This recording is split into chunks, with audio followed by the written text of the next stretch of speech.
Hey folks, so this week we are kicking off our reading with a very interesting, challenging, sort of absurdist story, A Hunger Artist by Franz Kafka.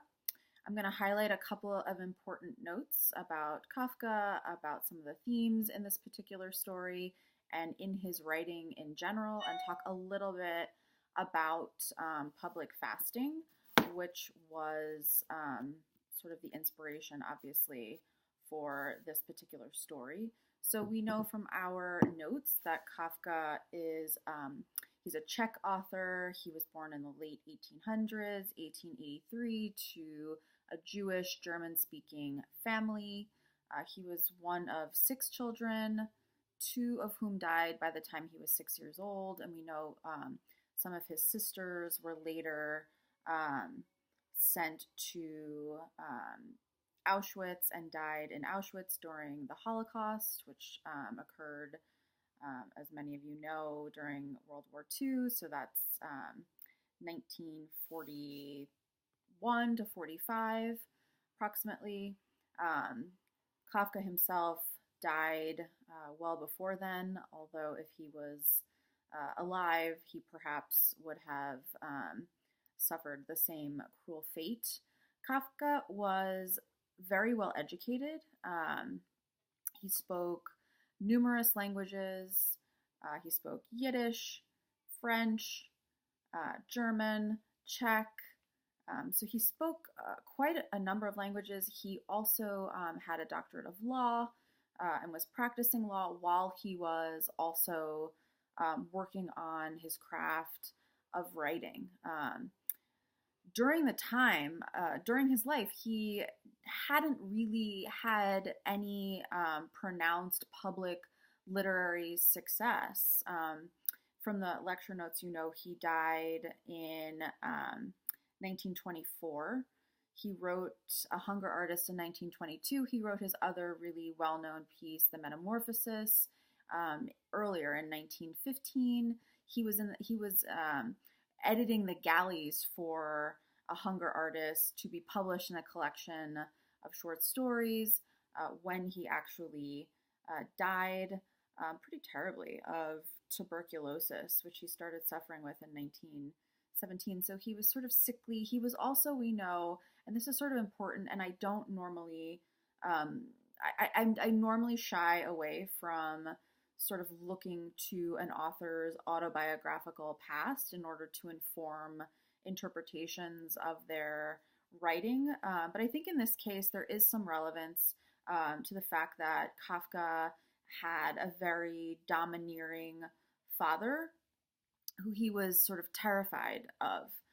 He developed a stutter around his dad, and it sort of informs some of the themes of self-hatred and deprivation that we see, and alienation that we see in A Hunger Artist. So I mentioned that sort of with a little bit of caution, but I do think that it does bear on this particular piece of writing, and I think it is useful to have that sort of as a lens through which to read A Hunger Artist. A Hunger Artist and Metamorphosis sort of circle around dealing with some of the same themes. We have themes of alienation, we have themes of isolation, we have themes of a lack of humanity, we have themes of transcendence, of deprivation,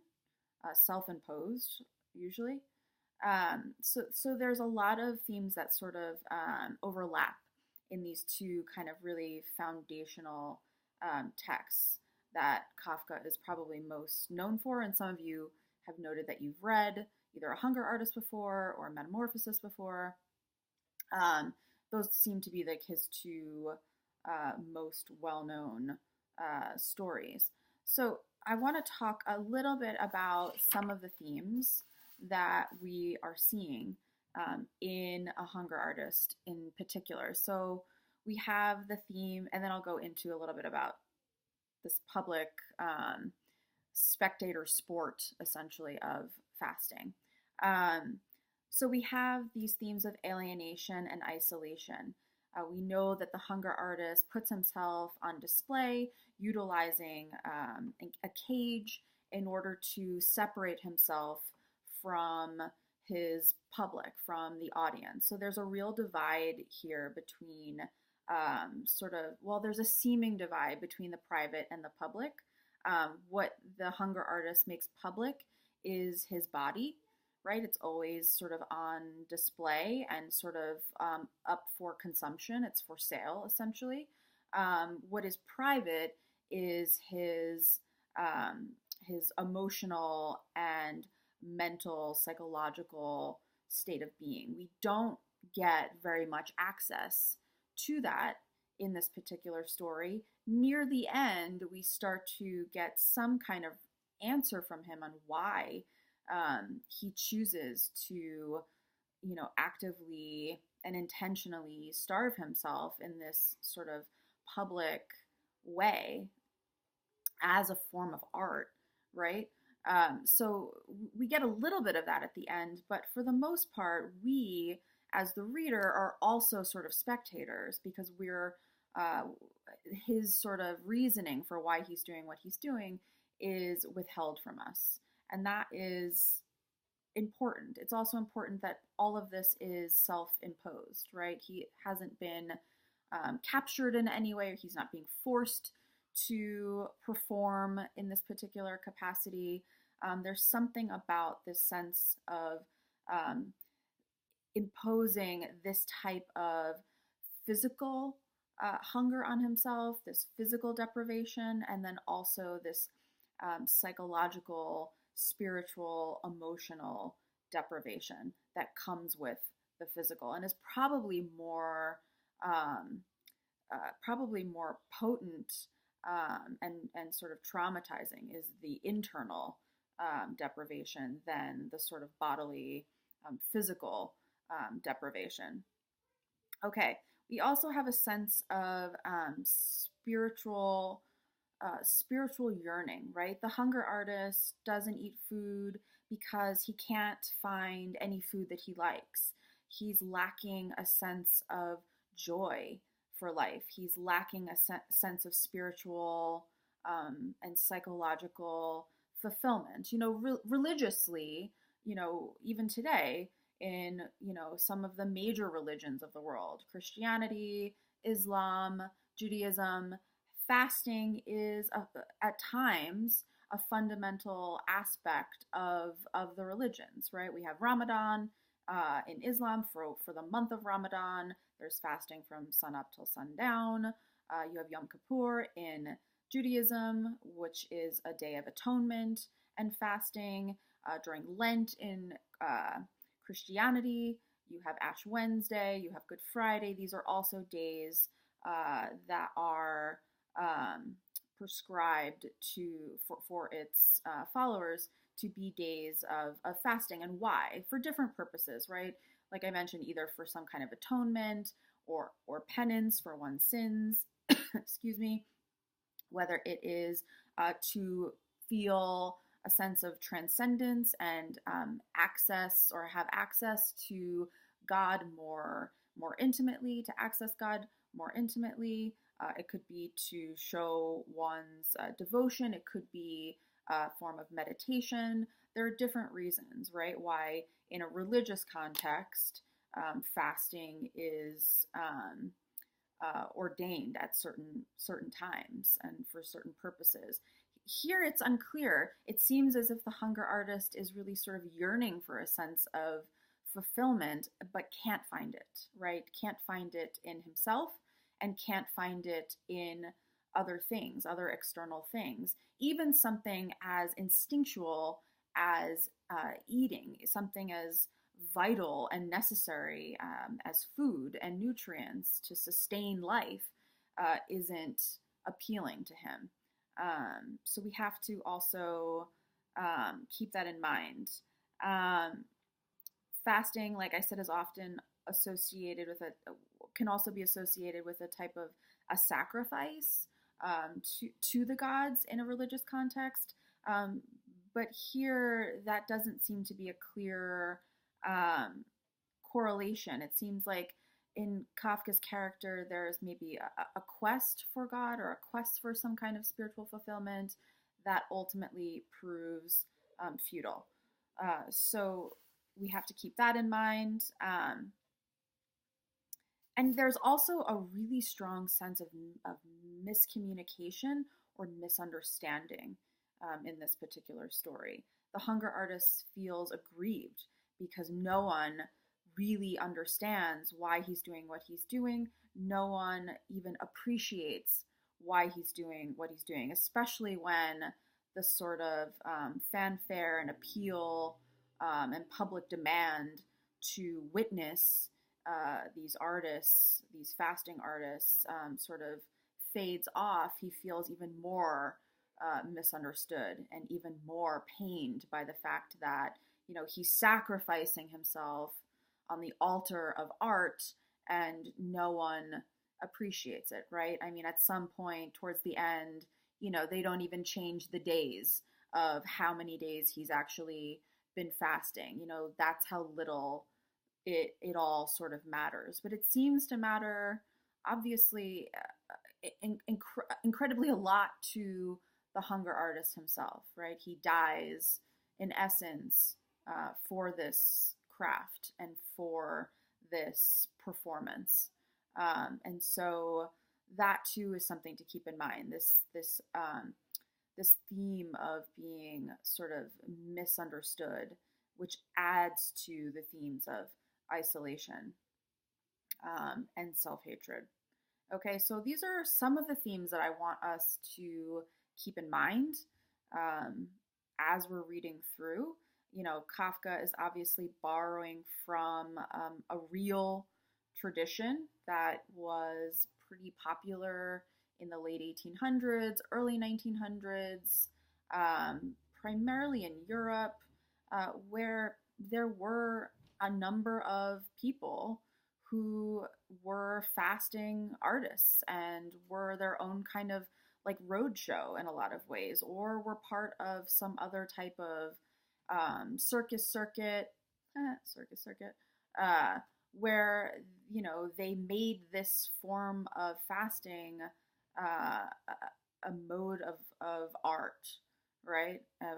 Made it so that it would be consumed by the public, that it would be a kind of spectator sport. And it was actually seen at the time kind of like what we would think of today as like marathon runners. Like, of course, there are a lot of marathon runners now, but it was sort of seen as this sort of, you know, incredible feat, this sort of almost superhuman accomplishment, right? Something that pushes the human body and the human spirit and the human mind, the strength of the human mind to its absolute limit, right? And this was, you know, something that really fascinated people and inspired people to come and bring their children and their families and spend money and witness these sort of hunger artists, you know, at work, really just sitting around doing nothing and not eating. But this tends to, and Giovanni Sacchi is the really famous Italian hunger artist who is most likely the inspiration for Kafka's short story, A Hunger Artist. By the early 20th century, you know, as Kafka, you know, notes in this particular story, this trend starts to die out. There are various reasons for this, but one of them is because people started to espouse fasting for political purposes, forms of protest, which just ended up sort of competing with fasting as a pure sort of art form. And so, you know, it does sort of die out eventually as a kind of public event to be witnessed and admired, right? You know, there was something about this particular act which is so antithetical to our instincts as humans. We are, as animals, we are, you know, instinctually driven to sustain ourselves, right? To eat as one of the primary ways in which we do this. And so to deprive oneself of that actively and then to make it into a kind of art form, to turn it into something for others to witness and admire, is a sort of interesting, it's an interesting context for us to examine some of these deeper issues that are going on in the sort of undercurrent of this story. Okay, so I just wanted to highlight some of those particular points and really highlight some of the themes as a means for enabling us to sort of access this story. It's challenging. The story is challenging.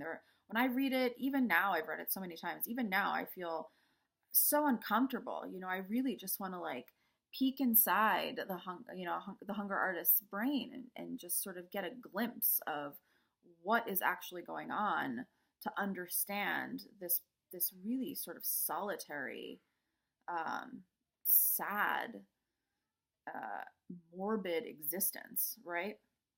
But we don't totally get access to that, and that's part of the design of the story, right? It keeps us engaged and it keeps us anticipating what is going to happen. Why is this man doing this? And it's why the panther at the end is so much of a contrast to the hunger artist, where you have the hunger artist who's just depriving himself physically, can't find any joy in life. You have this young, virile, active panther that just eats, its favorite foods, and it's brought to him. And now its verve for life and its fulfillment of its natural instincts is what draws way more of a crowd and way more interest than this sad,